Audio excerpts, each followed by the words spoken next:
Right now, the luxury car idling outside the estate gates isn't waiting to take billionaire Richard Calloway to work. It's waiting to take him straight to hell. The man sitting behind the wheel is a hitman, hired by his own devoted wife. Just one more step, and $1 billion empire will collapse. But right as Richard's shoe is about to touch the car step, a tiny calloused hand violently yanks his suit jacket. "Please, sir. Don't get in. You are never coming back." How on earth did the 10-year-old daughter of a poor housekeeper uncover this earth-shattering secret? And what will the powerful billionaire do when he realizes the person who wants him dead is the woman he's shared a bed with for 26 years? The morning was too quiet, the kind of quiet that feels like holding your breath.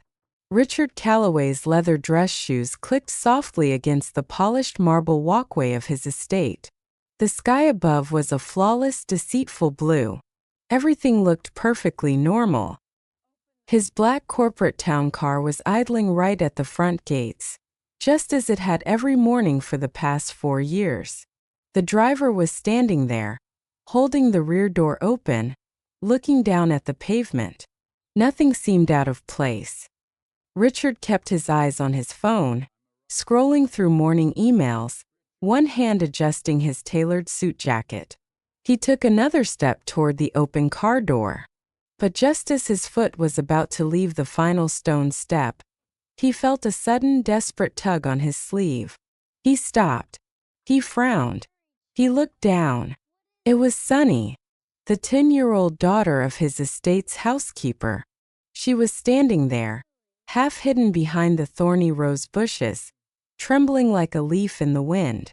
Her small, dark hands were gripping the expensive gray wool of his jacket so tightly her knuckles were turning ashen. Her eyes were wide, filled with a raw, suffocating panic. "What are you doing?" Richard asked, his voice low and confused. Sunny swallowed hard. A tear spilled over her eyelashes, tracing a line down her cheek. When she spoke, her voice was nothing more than a fragile whisper, terrified of being overheard. "Please, sir, don't get in that car." She shot a panicked glance toward the driver at the gate, then looked back up at the billionaire, her grip tightening. "If you leave, you are never coming back. Please turn around." A sudden chill spiked down Richard's spine. He didn't brush her off. He looked back at the car. He looked closer. Same make, same model, same license plate. But the driver, Anthony, his regular driver of 4 years, always wore a thick silver ring on his left thumb, a family heirloom he never took off. The man standing by the door, pretending to be Anthony, had bare hands. Just one more step. One single step, and this powerful billionaire would have vanished from the face of the earth. His body left to rot at the bottom of a freezing reservoir. What would you do? What would you do if you found out the woman sleeping next to you every night had just paid a hitman to end your life? And what happens when the most ruthless, untouchable elite establishment is brought to its knees by a 10-year-old girl they didn't even think was human enough to notice? Let's wind the clock back exactly 24 hours. Let's see how a perfect wife made the deadliest mistake of her life. 24 hours earlier, the Calloway mansion was suffocating. It wasn't the air conditioning. It was the sheer weight of the class divide pressing down on every room. The estate was a monument to old money and cold hearts. Sitting on the wrought iron patio chair, sipping a perfectly steeped Earl Grey tea, was Vivian Calloway. She was the picture of elite perfection. Her blonde hair was pinned back flawlessly, her pale blue silk dress catching the morning light. But beneath that elegant exterior was a woman whose arrogance was venomous. Vivian didn't need to scream to make her staff feel worthless. She used a weapon far more effective, a quiet, chilling indifference that stripped them of their dignity. Inside the grand hallway, Tessa, a hard-working black woman whose hands were permanently calloused from scrubbing other people's marble, was on her hands and knees. She was wiping the grout lines with a sponge, breathing heavily. Beside her stood little Sunny, holding a basket of clean rags, trying to make herself as invisible as possible. To Vivian, they weren't people. They were simply a stain on her perfect white silk rug. "Tessa," Vivian's voice drifted in from the patio. It was soft, melodic, and completely devoid of warmth. It cut through the sound of the scrubbing sponge like a razor blade. Tessa immediately flinched, scrambling to her feet and wiping her wet hands on her faded apron. "Yes, ma'am. Do you need something?" Vivian set her porcelain teacup down on the saucer. The sharp clink echoed in the massive hallway. She didn't even bother turning around to look at the woman she was addressing. "How many times have I explicitly instructed you not to let your child loiter in the main foyer? We have important guests coming and going. I don't want them getting the impression that the Calloway family is running a charity shelter for the unfortunate." Sunny lowered her head, her small hands clutching the edge of her mother's apron. Tessa swallowed the bitter lump in her throat. She had learned long ago that pride was a luxury she couldn't afford. "I am so sorry, Mrs. Calloway. She had the day off from school today. I'll have her go back to the staff quarters right away." "Oh, don't bother," Vivian said, finally standing up and smoothing out an invisible wrinkle in her silk dress. She turned and let her icy green eyes sweep over the mother and daughter, as if she were inspecting expired goods at a market. "As a matter of fact, neither of you need to clean this area anymore." The truth was, Vivian needed the house completely empty. Tomorrow morning, her $35 million masterpiece of a murder plan was going into motion. She couldn't risk having a meticulous housekeeper like Tessa, or an observant child like Sunny, wandering the halls. They were liabilities, and for the ultra-wealthy like Vivian, the easiest way to fire someone without paying severance or answering questions is to frame them for a crime. Vivian walked with slow, calculated steps toward the marble console table near the grand staircase. She stopped, her face shifting into a mask of perfectly rehearsed concern. "Well, that is incredibly strange," Vivian murmured, her voice raised just enough to ensure Tessa heard every word. "Where is my red velvet box?" Tessa went pale. She took a hesitant step forward. "Are you referring to the diamond necklace Mr. Calloway bought from the auction last night? I saw it sitting right on your vanity dresser this morning when I dusted." Vivian turned slowly. Her eyes were no longer indifferent. They were cold and hard as stone. She closed the distance between them, her designer heels clicking rhythmically on the floor.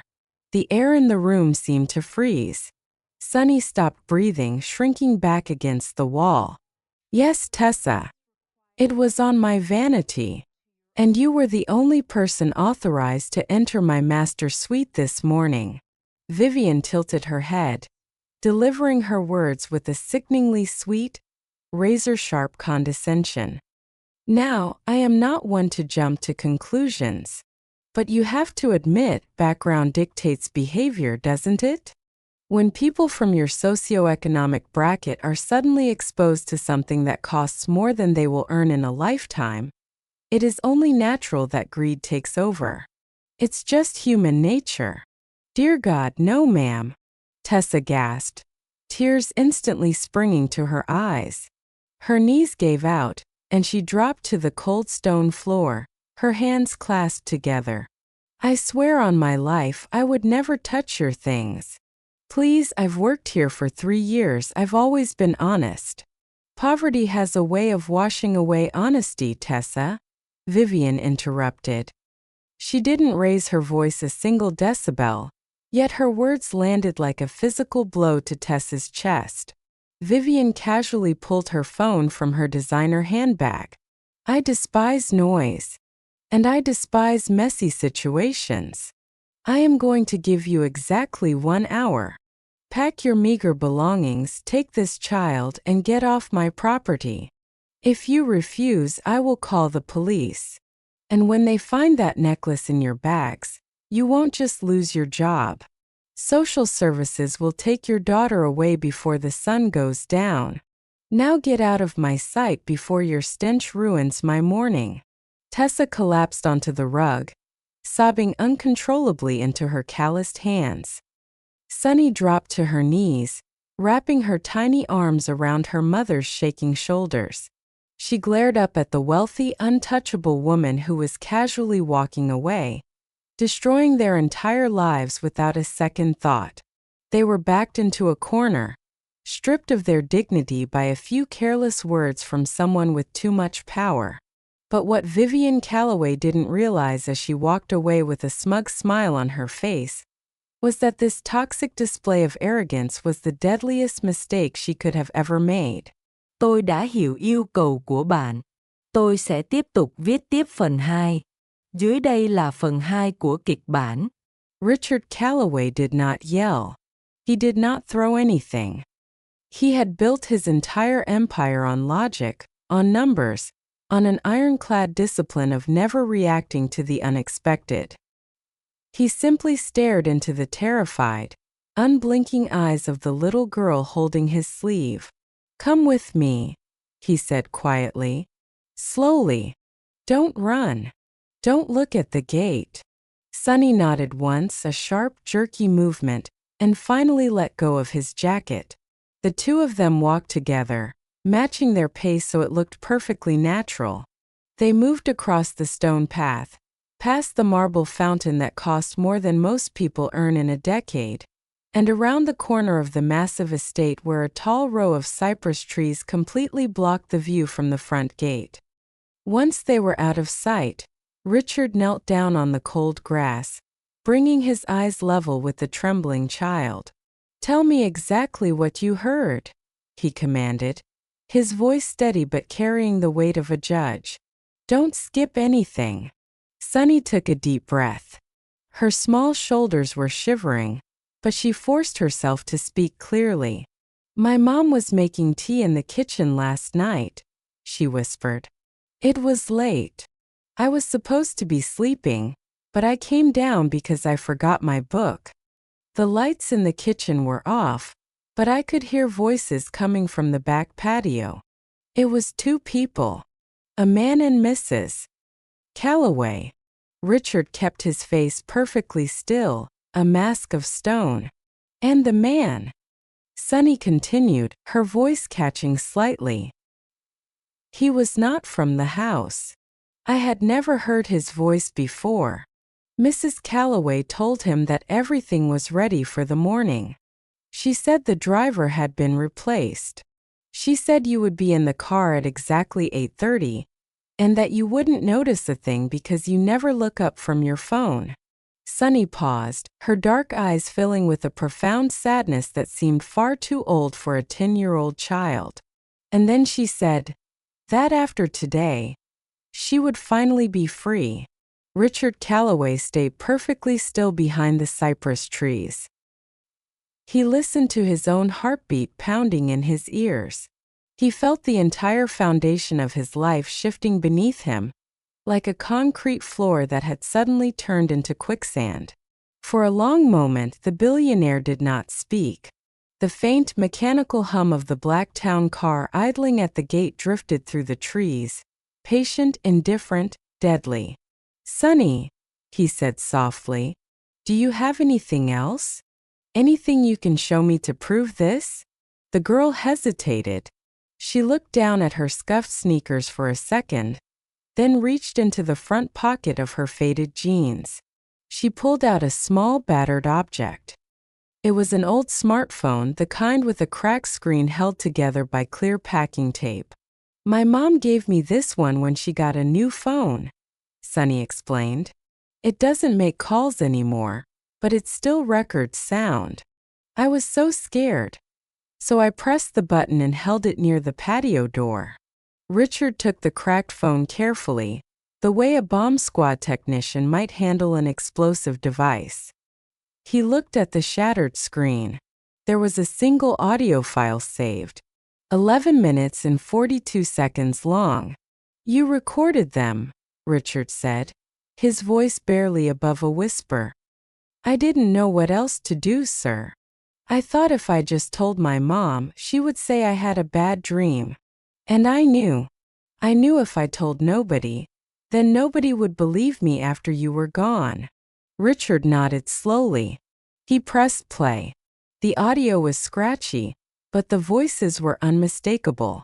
First came the faint sound of dishes clinking in the sink, followed immediately by the soft sliding of the heavy glass patio door. Then came Vivian's voice. Calm, warm, elegant. The exact same tone she used when hosting charity galas or asking him how his day went over a candlelit dinner. Richard turned the volume up. It has to look ordinary. Vivian's recorded voice purred through the broken speaker. He has to walk to the car himself. If anything looks forced, if there's a struggle, the police will open a homicide investigation within a day. He has to get in willingly. Then the man's voice. It was deep, slow, and meticulously careful, like someone reading from a checklist. He will. 8:30 is his exact window. He never varies. He walks out, he opens his emails, he gets in the car. The new driver knows the route perfectly. There's a blind curve outside Hartwick where the road bends tightly along the reservoir. The car will pull over there. The rest happens after. A short pause followed. The faint clinking of ice in a crystal glass. And the policy? The man asked. It pays out after 7 months. His wife answered without a shred of hesitation. Accidental death. Double indemnity. The lawyers have already reviewed every loophole. There is absolutely no contest because there is no other beneficiary. I am the only one. The house, the company shares, the offshore accounts. Everything moves directly through the trust to me. Richard closed his eyes. The air in his lungs turned to ice. He remembered that day. 14 months ago. He had been rushing out of a hotel lobby in Boston, exhausted from a hostile takeover negotiation, when a junior lawyer handed him a stack of documents to sign. He remembered Vivian calling him right before, telling him it was just standard administrative restructuring for the trust. He had signed the 3rd page without reading the fine print. He had trusted her. The recording continued to play. When everything is settled, the man's voice asked, then we wait. A year, Vivian replied smoothly. Maybe slightly longer. We do not appear in the same room for at least 18 months. We say nothing. We change nothing. Patience is what makes $35 million ours. Richard pressed the stop button. He didn't need to hear the rest.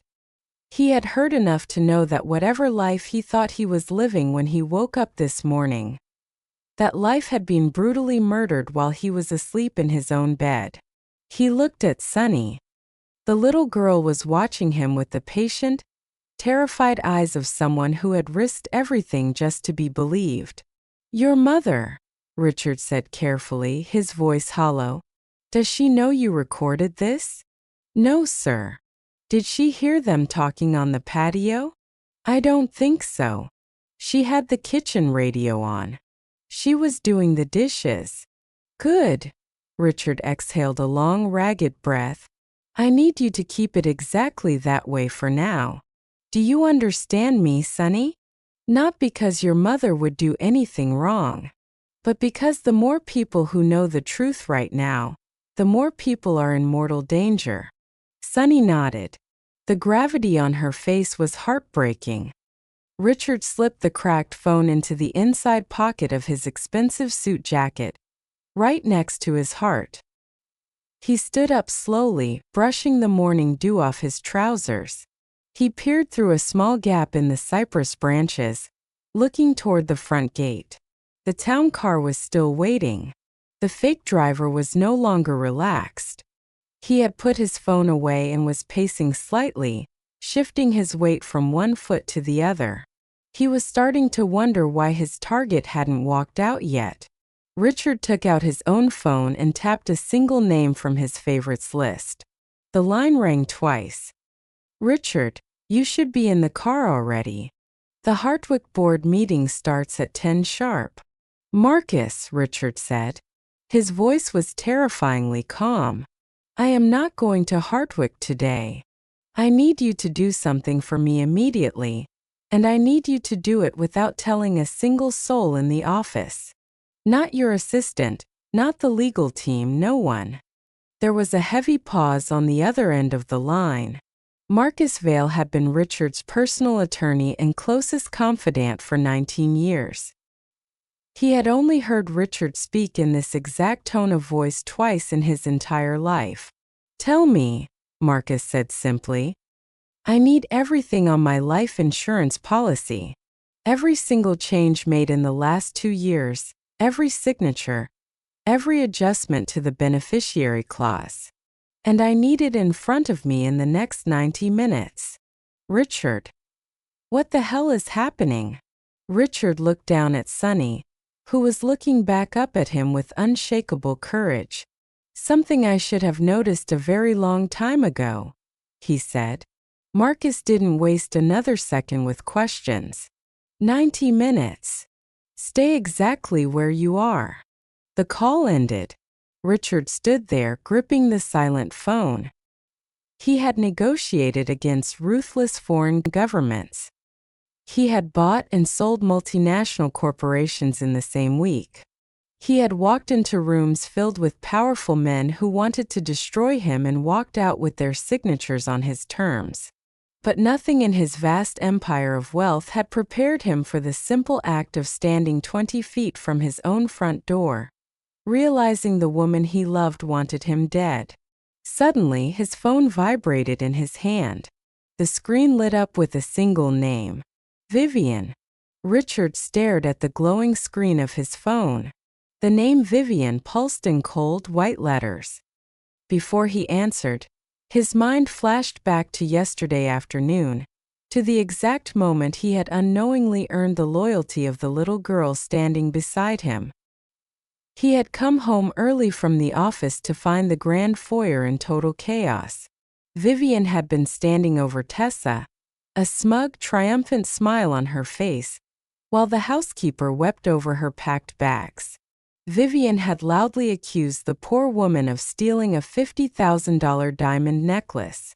She had demanded the police be called, but Vivian had made one crucial miscalculation. She didn't know that 3 months prior, Richard's corporate security team had installed discreet microcameras in the smoke detectors of the main hallways after a string of high-profile estate robberies in the area. Richard hadn't yelled. He hadn't taken his wife's side blindly. He had simply pulled out his tablet, accessed the encrypted security feed, and pulled up the footage from the master suite corridor. In crystal clear, high-definition video, they had all watched Vivian casually pick up the red velvet box from her vanity and slip it directly into her own designer handbag. The silence in the foyer had been deafening.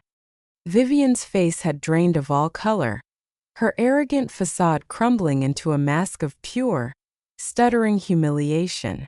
She had tried to play it off as a simple mistake, a lapse in memory, but Richard had seen the truth in her eyes. He had publicly overruled his wife, ordering Tessa to unpack her things and assuring her that her job was completely safe.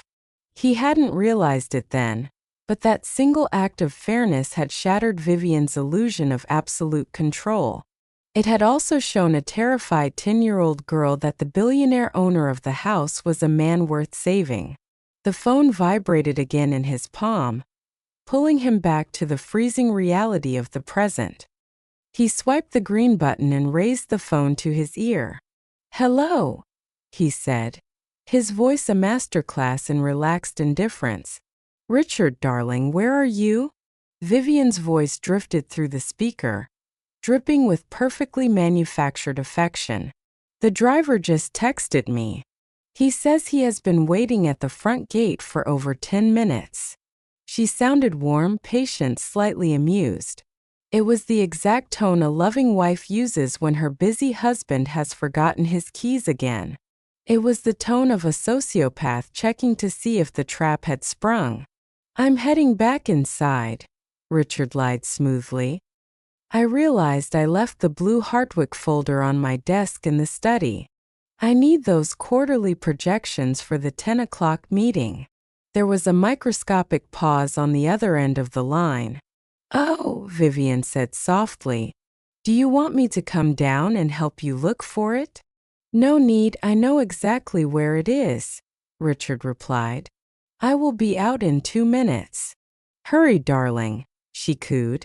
"You know how dreadful the highway traffic gets this time of morning." "I know," he said. He ended the call and slipped the phone back into his pocket. He looked down at Sunny, who hadn't moved an inch.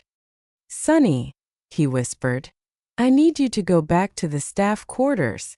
Tell your mother your stomach hurts and you want to lie down. Do not leave your room. Do not talk to anyone else. And whatever you hear today, remember that you did the right thing." The little girl nodded bravely, turned, and disappeared silently into the thick foliage of the garden. Richard took a deep breath, adjusting his tie. He had to go back inside. He had to look into the eyes of the woman who had put a price tag on his life, and he had to make her believe that she had already won. He walked around the cypress trees and pushed open the heavy oak front door. Vivian was already standing in the grand foyer. She was adjusting a diamond earring in the antique hallway mirror. She turned when she heard his footsteps. "There you are," she smiled. For one agonizingly long second, Richard just looked at her. He looked at the woman he had married 26 years ago in a small sunlit chapel in Virginia. He looked at the woman who had cried on his shoulder at his mother's funeral. He looked at her, and he saw nothing but a hollow, calculating shell. He had spent his entire career reading the faces of ruthless businessmen across boardroom tables, predicting their every move. He couldn't understand how he had spent 2 decades sleeping next to a predator without ever noticing its teeth. "I found it," Richard said, holding up a random blue folder he had grabbed from a side table. "Just a printed copy of the forecast."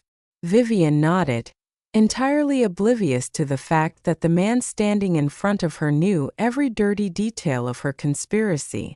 "Good," she said brightly. "Now go, or you'll be late." He took a step closer to her, moving exactly the way a devoted husband does when leaving for work. He leaned in and kissed her softly on the cheek. Her skin was warm. Her perfume was the same expensive French brand he had been buying for her for the last 9 years.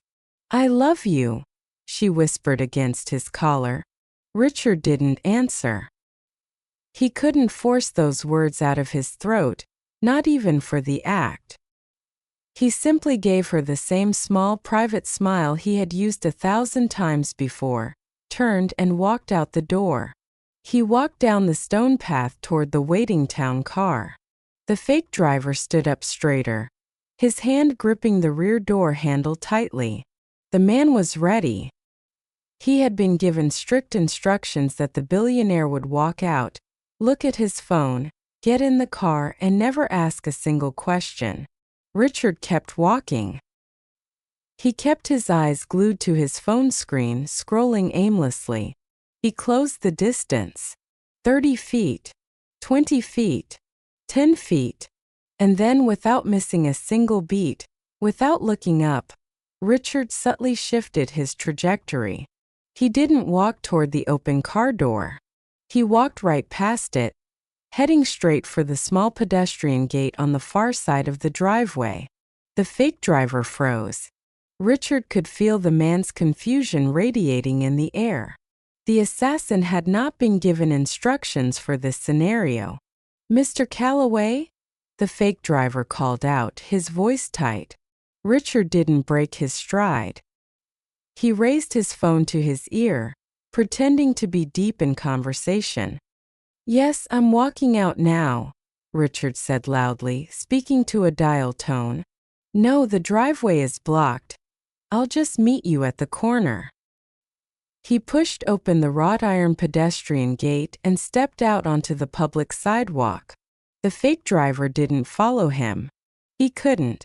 To chase a high-profile billionaire down a public street in broad daylight would ruin the entire illusion of an accidental death. Richard walked 20 brisk paces down the sidewalk, turned the corner, and saw a silver sedan idling quietly against the curb. It was exactly where he had told his real driver to wait. Anthony Reed was sitting behind the wheel, his eyes scanning the mirrors. Richard opened the passenger door and slid into the front seat. "Drive," Richard ordered, his voice finally cracking with the sheer weight of the adrenaline. "Anywhere. Just drive." Anthony Reed pulled the silver sedan smoothly away from the curb. He didn't ask questions. He didn't look in the rearview mirror with panicked eyes. He simply drove, his hands resting easily at the 10 and 2 positions on the steering wheel. They navigated through the winding, tree-lined streets of the affluent neighborhood, leaving the massive iron gates of the Callaway estate far behind them. The interior of the car was completely silent. It was a heavy, suffocating silence, thick with the unsaid horrors of the morning. Richard leaned his head back against the cool leather headrest. He closed his eyes. For the first time since the little girl had grabbed his jacket, he allowed himself to breathe. His chest hitched. A sudden violent tremor ran through his hands. He had to clench his fists against his knees to make it stop. He had survived. He was out of the kill zone. But the psychological shrapnel was just beginning to tear through his mind. After they were 3 miles away, safely merged onto the bustling interstate, Anthony finally spoke. His voice was deep, respectful, and carefully measured. "Sir, if you don't mind me asking, where exactly are we going?" Richard opened his eyes and looked out the tinted window. "Take the next exit, Anthony. Head toward the financial district. There is a small independent coffee shop on 4th and Elm. Park in the alley behind it." "Yes, sir," Anthony replied, flicking the turn signal. Richard watched his driver's profile for a long moment. He needed to know how deep the rot went. "Anthony, I need you to answer a question for me. And I need you to be completely honest." Anthony's posture stiffened slightly, but he kept his eyes on the road. "Always, sir. Last night, you received a message telling you not to come to work today. You were told your car needed servicing, and that the company had dispatched a replacement driver for my morning commute. Who exactly sent you that message?" Anthony frowned, his brow furrowing in confusion. "It came from the automated corporate dispatch number, sir. It had the standard company header, the correct authorization codes, everything. It even used my employee ID number. I just assumed the fleet manager had scheduled routine maintenance. Did you call dispatch to verify it?" Richard asked quietly. "No, sir. I didn't think I needed to. It looked entirely legitimate." "Is something wrong with the car?" Richard let out a long, ragged exhale. "That message did not come from the company, Anthony. It was spoofed. Someone went to extraordinary lengths to bypass our security protocols, access your schedule, and ensure you were not at my front gate this morning." The silver sedan swerved a fraction of an inch as Anthony's hands tightened on the wheel. The driver's eyes darted to the rearview mirror, locking onto Richard's pale face. Anthony had driven wealthy, powerful men for over 2 decades. He knew exactly what kind of meticulous planning required spoof dispatch codes and fake replacement drivers. "Sir," Anthony said, his voice suddenly thick with tension, "the man standing by the town car. Who was he?" He was the man they hired to kill me, Richard stated blankly. The words felt foreign in his mouth, like chewing on broken glass. They? Anthony asked, his knuckles turning white. Richard looked away, staring blankly at the passing skyscrapers. My wife. And a man I have never met. Anthony didn't gasp. He didn't offer empty condolences. He simply pressed his foot down harder on the accelerator, his jaw setting into a hard, unforgiving line. We will take the back roads, sir. And I will park right by the rear exit.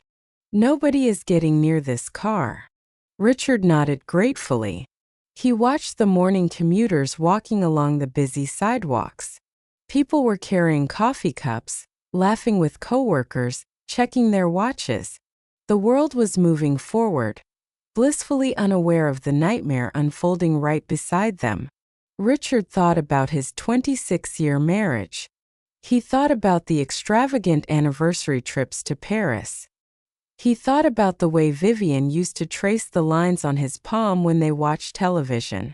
How long had she been faking it? How long had he been nothing more than a walking, breathing ATM machine to her?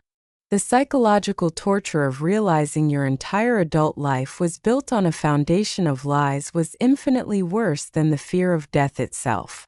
10 minutes later, Anthony pulled the sedan into the narrow, brick-paved alley behind the coffee shop. The engine purred softly as they idled in the shadows. Wait here, Richard instructed. Keep the engine running. Lock the doors. If anyone approaches the vehicle who isn't me or Marcus Vale, you drive away immediately. Do you understand? I'm not leaving you unprotected, Mr. Calloway, Anthony argued respectfully. You are doing exactly as I say, Richard said firmly. You have a family, Anthony. I will not drag you into the crossfire of my mistakes. Richard stepped out into the crisp morning air, pulling the collar of his coat up against the chill. He pushed open the heavy iron service door of the coffee shop and walked inside. The place was dimly lit, smelling strongly of roasted beans and old wood. Sitting in the furthest, darkest booth in the back corner was Marcus Vale. Marcus was a shark in a tailored suit. He was arguably the most ruthless corporate attorney on the Eastern Seaboard. He was not a man who smiled often, and he certainly wasn't smiling now. In front of him sat 2 steaming cups of black coffee and a thick leather folio. Richard slid into the booth across from him. You look like a man who just attended his own funeral, Marcus observed dryly, though his dark eyes were sharp with genuine concern. I almost did, Richard replied. He reached into his jacket pocket, pulled out the cracked, tape-covered smartphone Sonny had given him, and slid it across the wooden table. Listen to this. Marcus picked up the device, tapped the screen and pressed the device to his ear.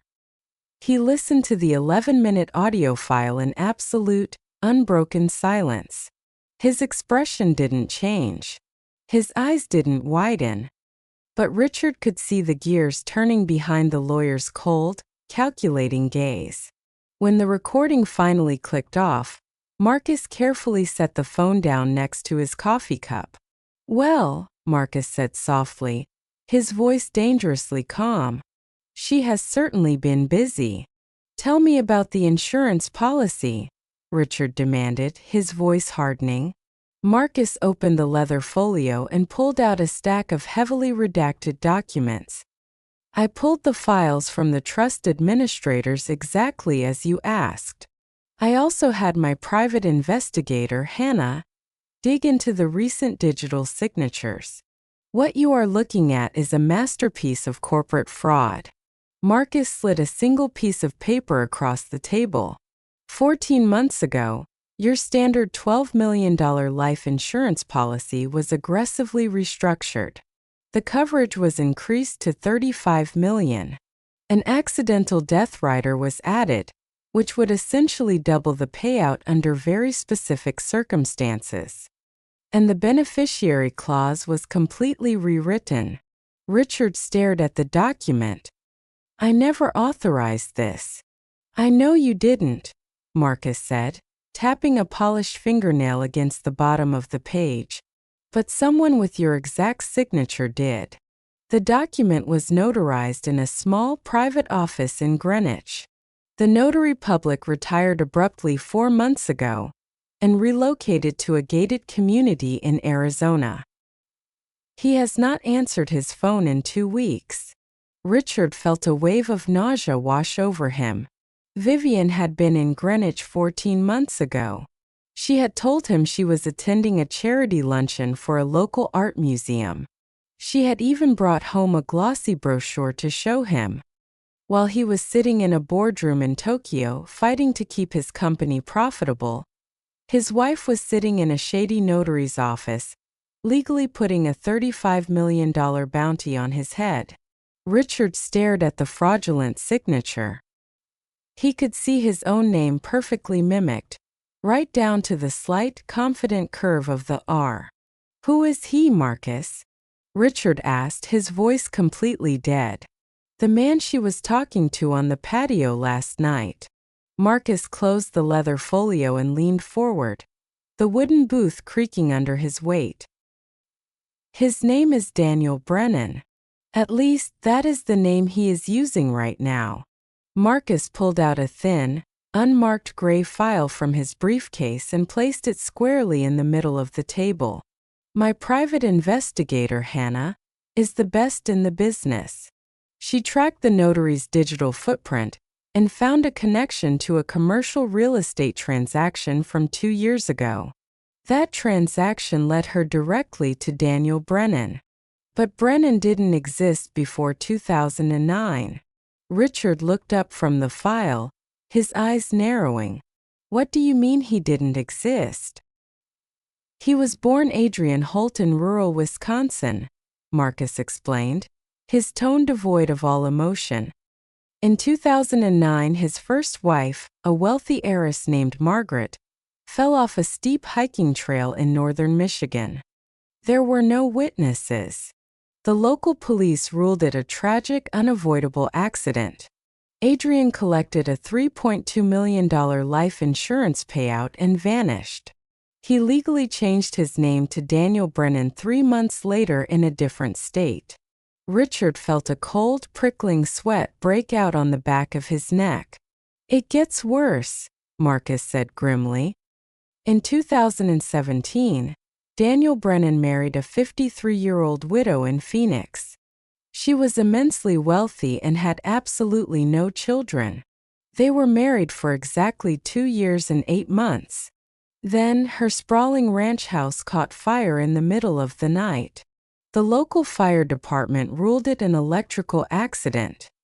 Brennan was conveniently out of town at a high-stakes poker tournament. He collected $4.8 million from the tragedy and moved to the East Coast. Richard sat frozen in the dimly lit booth. The sheer weight of the revelation was crushing the air straight out of his lungs. The man Vivian had fallen in love with wasn't just a greedy opportunist.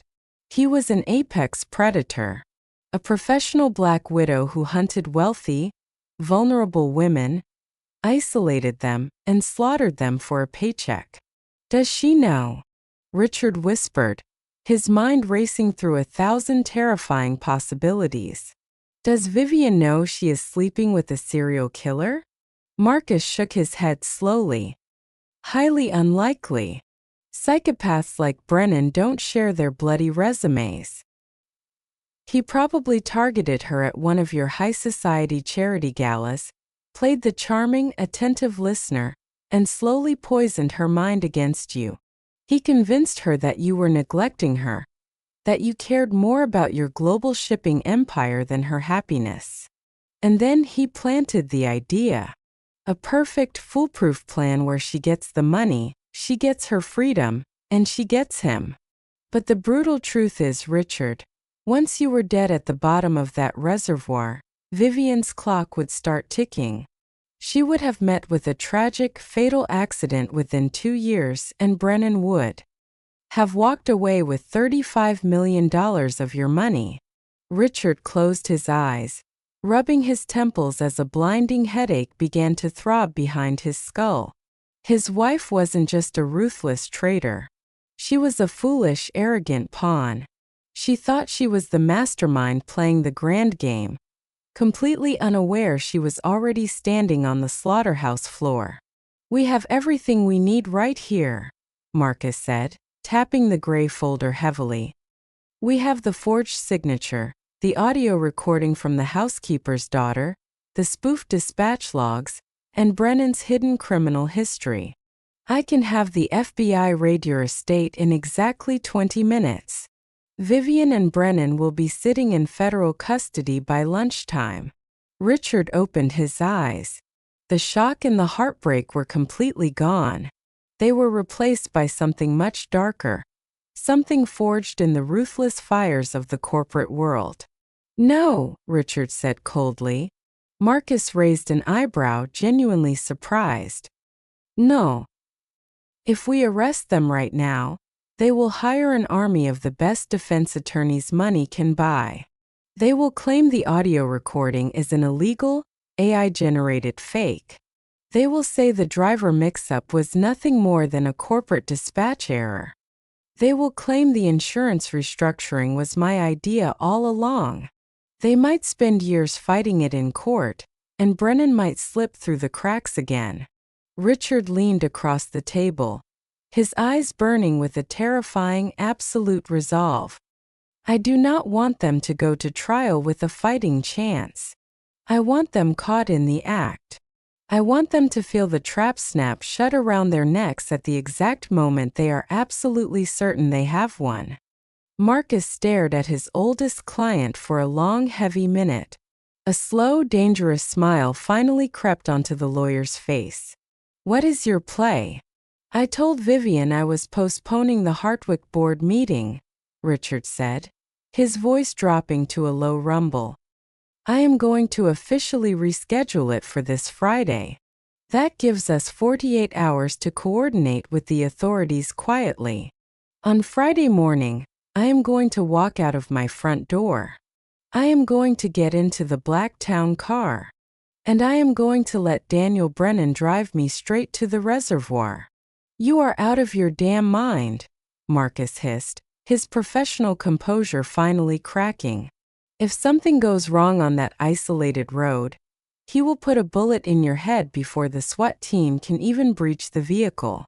"Nothing will go wrong," Richard stated with absolute, unwavering certainty. "Because Brennan won't be driving. Anthony will. We are going to give them exactly the target they want, exactly where they want it. But I need you to ensure the police have the entire perimeter of that reservoir locked down so tight a mouse couldn't escape." Marcus took a deep breath, recognizing the unstoppable force of Richard's determination. "I will handle the police. I know the district attorney personally. He owes me a massive favor. But Richard, you have to go back to that house tonight. You have to eat dinner across from a woman who literally bought a coffin for you. You cannot let your mask slip for a single solitary second. If Vivian senses even a drop of hesitation, she will call Brennan and abort the entire plan. She won't suspect a thing," Richard said, sliding out of the booth and standing up to his full height. "Because she is too busy being arrogant. She looks at me and sees nothing but a walking bank account. She looks at her hard-working housekeeper and sees a filthy thief. She looks at a brilliant 10-year-old girl and sees absolute trash. Her unchecked pride has made her completely blind." Richard buttoned his tailored coat and looked down at his trusted friend. "Set the trap, Marcus. It's time to show my wife what happens when you underestimate the people who clean your floors." Richard returned to the estate just as the sun began to dip below the horizon. The massive stone mansion was cast in long, sinister shadows. He walked through the front doors, handing his coat to the evening butler as if it were just another ordinary Wednesday. Vivian was waiting for him in the formal dining room. The long mahogany table was set for two, Crystal wine glasses sparkled under the warm glow of the chandelier. She had dressed up for the occasion, wearing a stunning black evening gown that hugged her slender figure. She looked beautiful. She looked like a widow in mourning, practicing for the main event. "Richard, darling," she said, rising from her chair and gliding across the room to kiss his cheek. "I was so worried about you. The driver called me this morning and said you just walked right past the car and got into another vehicle. What on earth happened?" Richard pulled out his chair and sat down, unfolding his linen napkin with deliberate slowness. He looked across the table at the woman who wanted him dead. "It was a complete miscommunication," he said smoothly, picking up his wine glass. "The dispatch office made an error with the schedule. I saw a driver I didn't recognize, and with all the recent corporate espionage, my security team advised me to take my private car instead." He watched her eyes.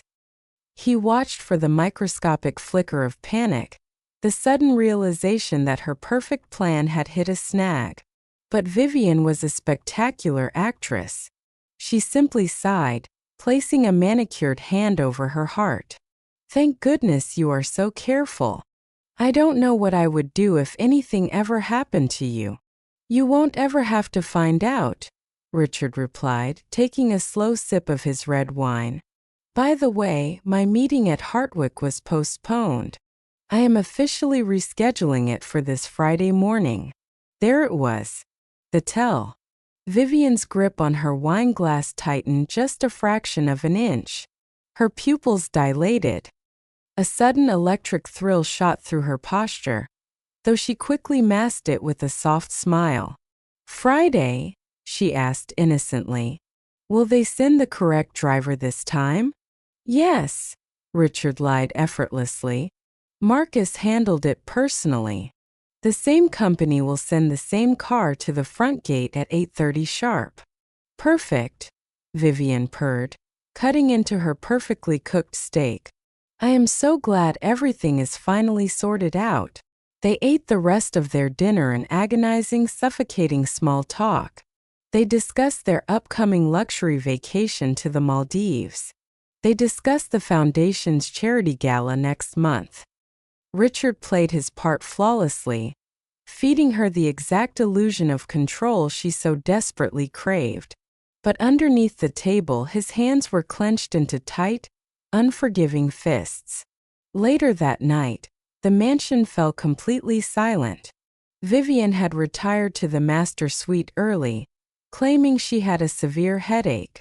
Richard waited until the antique grandfather clock in the hallway struck midnight. He slipped out of his study, walking silently down the dark corridors toward the back of the estate. He bypassed the main alarms, using his master override codes to quietly unlock the heavy kitchen doors. He stepped out into the chilly night air and walked quickly toward the small brick staff quarters hidden behind the tall hedges. A single yellow light was glowing in the window. Richard knocked softly on the peeling wooden door. 30 seconds later, the door opened just a crack. Tessa stood there wearing a faded bathrobe, her tired eyes wide with absolute fear. She looked at the billionaire standing on her cramped porch, fully expecting to be thrown out into the street. "Mr. Calloway," she whispered, her voice trembling, "did we not pack our things fast enough?" "My wife does not run this house, Tessa," Richard said quietly. "May I please come in?" Tessa hesitated, then opened the door wider, stepping aside defensively. The small living room was immaculate but sparsely furnished. Sunny was asleep on the worn-out sofa, clutching a thin, frayed blanket to her chest. Richard stood in the center of the cramped room. He looked at the cheap linoleum floor. He looked at the leaky faucet in the tiny kitchenette. He had allowed the people who cared for his massive home to live like this, while his wife spent $50,000 on a diamond necklace just to frame them for theft. The sheer injustice of it made him sick to his stomach. "Tessa," Richard began, keeping his voice to a low, respectful murmur. "I need to deeply apologize to you. You have worked tirelessly for my family for 3 years, and you have been treated with nothing but absolute cruelty. That ends tonight." Tessa stared at him, completely bewildered. "Sir, I don't understand." "You don't need to understand everything right now," Richard said. "But I need you to listen to me very carefully. Your daughter, Sonny, did something incredibly brave this morning. She brought me information that saved my life." Tessa gasped loudly, her hands flying to her mouth as she looked toward her sleeping child in shock. "I cannot tell you the details yet," Richard continued gently, "but a very dangerous situation is unfolding in the main house. I have private corporate security personnel stationed around the perimeter of this cottage right now. They are hidden in the trees, and they are here to protect you and Sonny. You do not leave this cottage until Friday afternoon. You do not answer your phone. You do not go to the main house to clean. If my wife comes knocking on this door tomorrow, you do not answer it under any circumstances." Tessa's eyes filled with hot tears, her fierce maternal instincts instantly kicking into high gear. "Mr. Calloway, what is going to happen on Friday?" Richard looked at the sleeping little girl who had risked her own mother's livelihood just to warn a man who had never even bothered to learn her name. "On Friday the trash takes itself out," Richard said coldly. He reached into his tailored jacket pocket and pulled out a thick white envelope. He placed it gently on the small, wobbly kitchen table. "There is $20,000 in cash in that envelope. Consider it a small down payment on the massive debt of gratitude I owe your family. When this is all over, you will never have to scrub another floor as long as you live. I personally promise you that." Richard didn't wait for her to thank him. He turned and walked back out into the freezing night. Thursday passed like a slow, agonizing funeral procession. Vivian was in unusually high spirits. She spent the entire afternoon lounging by the indoor pool, sipping expensive champagne and reading a high-end fashion magazine. She even called her favorite private jeweler to inquire about a rare emerald bracelet she had been eyeing for months. She was already spending the blood money in her head. Richard locked himself in his home office. He wasn't working on global logistics contracts. He was on a secure, encrypted line with Marcus and Detective Sandville from the State Police Major Crimes Unit.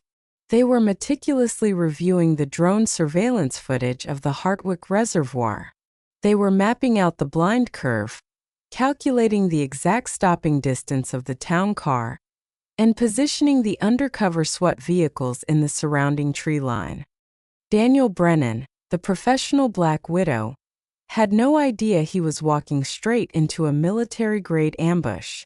And Vivian had no idea that her perfect, untouchable elite life was less than 24 hours away from absolute annihilation. Friday morning arrived with a biting, unforgiving cold. The sky was a bruised shade of purple, heavy with the threat of unfallen rain. Richard Calloway stood in front of his massive mahogany closet. He carefully selected a dark charcoal suit, a crisp white shirt, and a solid black tie. It was the exact outfit he had worn to his father's funeral 15 years ago. It felt appropriate. Today he was bearing the life he thought he had. He checked his reflection in the full-length mirror. His face was a mask of carved granite, showing absolutely zero emotion. He walked down the grand curving staircase, the thick carpet swallowing the sound of his footsteps. When he entered the massive gourmet kitchen, Vivian was already there. She was humming a soft, cheerful melody, pouring freshly brewed espresso into a porcelain cup. She was wearing a plush white cashmere sweater, looking every bit the devoted, loving wife sending her husband off to conquer the corporate world. "Good morning, my love," she smiled radiantly, handing him the steaming cup. "You are up early," Richard noted, accepting the coffee but not taking a sip. "I couldn't sleep," Vivian lied flawlessly. "I just wanted to make sure you had a good breakfast before that dreadful drive out to Hartwick. The roads near the reservoir can be so treacherous this time of year." She reached out and affectionately adjusted the knot of his black tie. Her fingers were cold against his throat. Richard looked down into her pale green eyes. He searched for a flicker of guilt, a microscopic shred of human conscience, a momentary hesitation. There was nothing. She was completely hollow. "Don't worry about me, Vivian," Richard said, his voice dropping an octave. "I have a feeling today is going to be incredibly illuminating for both of us." "I certainly hope so," she beamed. "Call me the second your meeting is over. I will be waiting right here for you." Richard set the untouched espresso on the marble island. He picked up his leather briefcase. "Goodbye, Vivian." He didn't say "see you later." He didn't kiss her cheek. He simply turned his back on his wife of 26 years and walked out the front door for the very last time. The freezing morning air hit his lungs like shattered glass. He walked down the stone path toward the towering iron gates of the estate. Waiting on the cobblestone driveway was a pristine black town car. Standing perfectly upright beside the rear passenger door was Anthony Reed. The morning sunlight caught the thick silver ring on Anthony's left thumb. Richard didn't break his stride. He walked directly to the car, giving Anthony a single, almost imperceptible nod. Anthony opened the door. Richard slid into the luxurious leather back seat. The heavy door slammed shut, sealing them inside the soundproof cabin. Anthony slid behind the steering wheel and shifted the car into drive. The heavy iron gate swung open, and the black town car rolled out onto the affluent suburban street. For the first 2 miles, neither man said a single word. Richard stared out the tinted window, watching the manicured lawns and multimillion-dollar mansions blur past. "Talk to me, Anthony," Richard finally commanded softly. Anthony's eyes darted to the rearview mirror. "We picked up a tail the moment we turned off your street, sir. A dark gray sedan. 2 men inside. They are keeping exactly 3 car lengths behind us." "Are we sure it's them?" Richard asked. "Detective Sandville ran the plates remotely through the state database," Anthony confirmed, his voice tight with adrenaline. "The plates are stolen." "It's them. And Brennan. He's in the passenger seat of the gray sedan," Anthony said. "The arrogant bastard wants a front row seat to watch you die." Richard's jaw clenched so hard his teeth ached. "Stick to the plan, Anthony. Drive the exact route. Do not speed up, do not slow down. Let them think they are completely in control." "Yes, sir." The town car merged onto the northbound interstate, leaving the city limits behind. The towering glass skyscrapers slowly gave way to dense, towering pine forests and rocky hillsides. The traffic thinned out to almost nothing. After 40 minutes of agonizing tension, Anthony flicked the turn signal and took the exit for Hartwick. The road immediately narrowed to 2 lanes.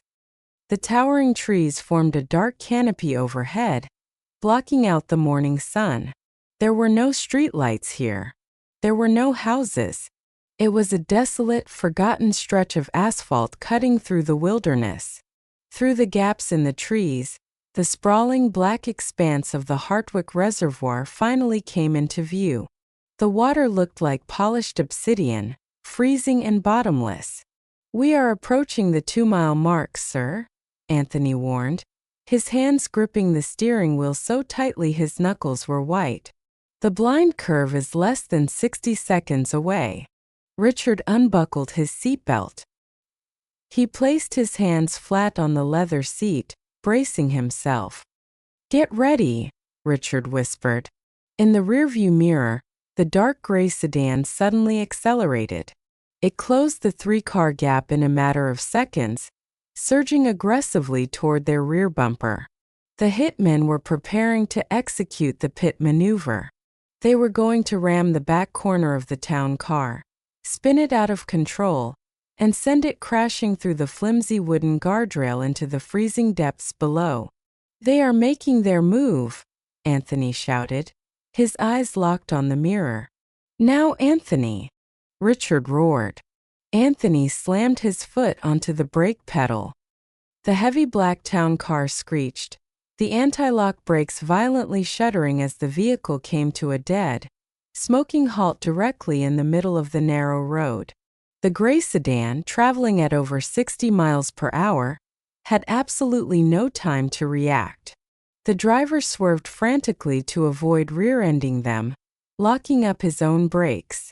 The sedan skidded wildly sideways, tires screaming against the asphalt, before slamming violently into the guardrail with a deafening crunch of twisting metal.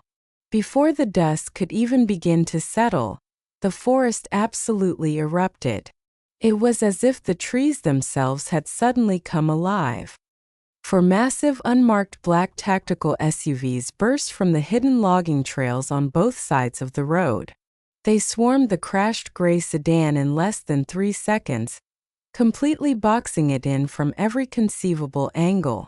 The deafening wail of police sirens shattered the quiet morning air. Blinding red and blue strobe lights painted the dark forest in a chaotic, terrifying neon glow. Over a dozen heavily armed SWAT operators poured out of the SUVs. They didn't shout warnings. They didn't negotiate.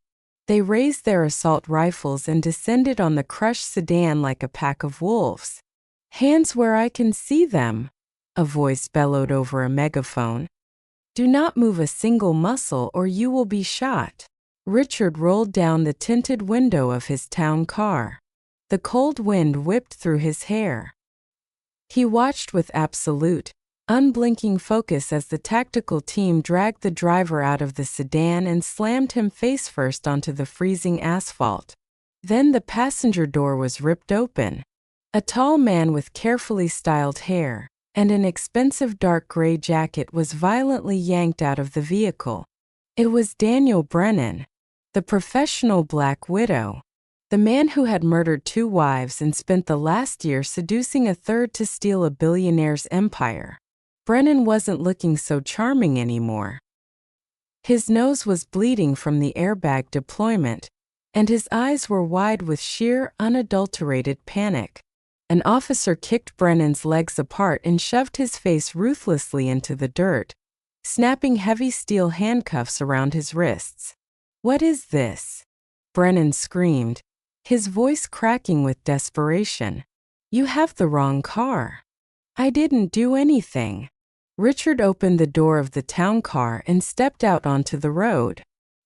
He slowly buttoned his charcoal suit jacket. He walked past the flashing police lights, past the armed tactical officers, and stopped right next to where Brennan was pinned against the ground. Brennan twisted his head, looking up at the towering billionaire. The blood completely drained from the serial killer's face. He realized in that one horrifying second that he hadn't been hunting a target. He had been walking blindly into a slaughterhouse. "Hello, Adrian," Richard said softly, using the man's real long-dead birth name. Brennan's breath hitched. His eyes bulged in absolute terror as the sound of his true name echoed in the cold air. "I understand you wanted to see the reservoir today," Richard continued, his voice as cold as the water below. "Take a good look. Because it's the last beautiful thing you will ever see outside of a concrete cell." The heavy oak doors clicked shut, echoing through the empty, cavernous foyer. For the first time in 26 years, the Calloway estate didn't feel like a museum, and it didn't feel like a prison. It simply felt quiet. Richard stood alone in the center of the marble floor, taking a long, slow breath. The suffocating weight of his wife's toxic arrogance had been entirely stripped from the walls.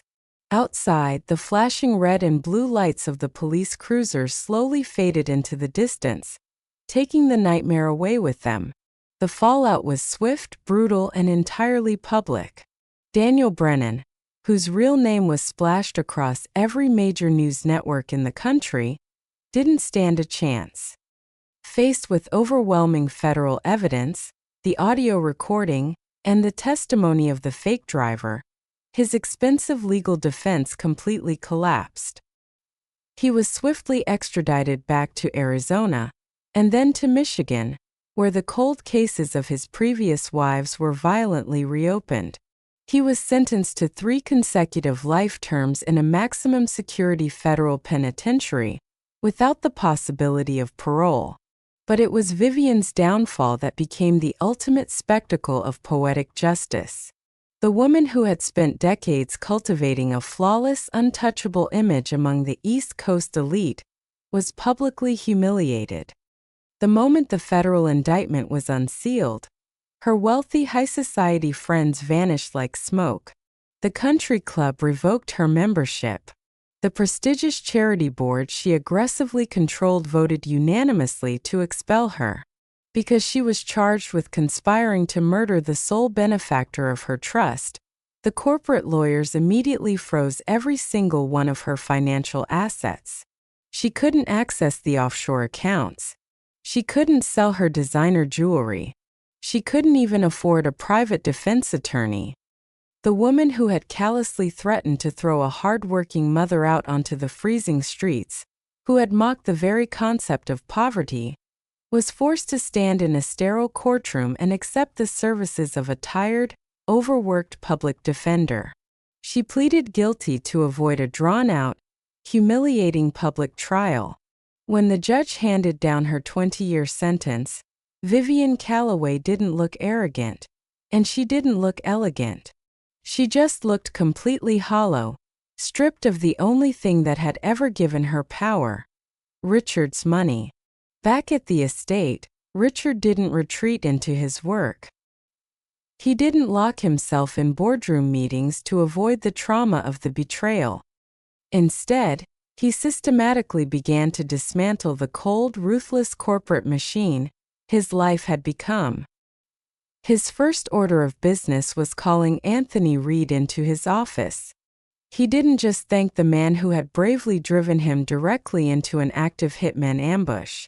He officially promoted Anthony to the head of global corporate security for his entire shipping empire, complete with a salary that made Anthony weep in his chair. But there was one final debt that needed to be paid. A debt that money alone could never truly satisfy. Exactly 1 week after the arrests, Richard walked out to the small brick staff quarters hidden behind the rose garden.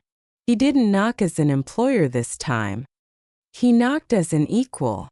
Tessa opened the door, her eyes wide but no longer filled with the paralyzing fear she used to carry.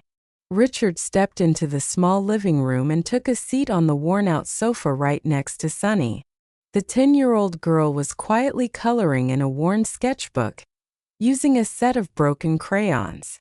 "I have some paperwork that needs your signature, Tessa," Richard said softly, pulling a thick leather folder from his briefcase. Tessa wiped her hands on her apron, looking nervously at the stack of documents. "Am I being transferred to another property, sir?"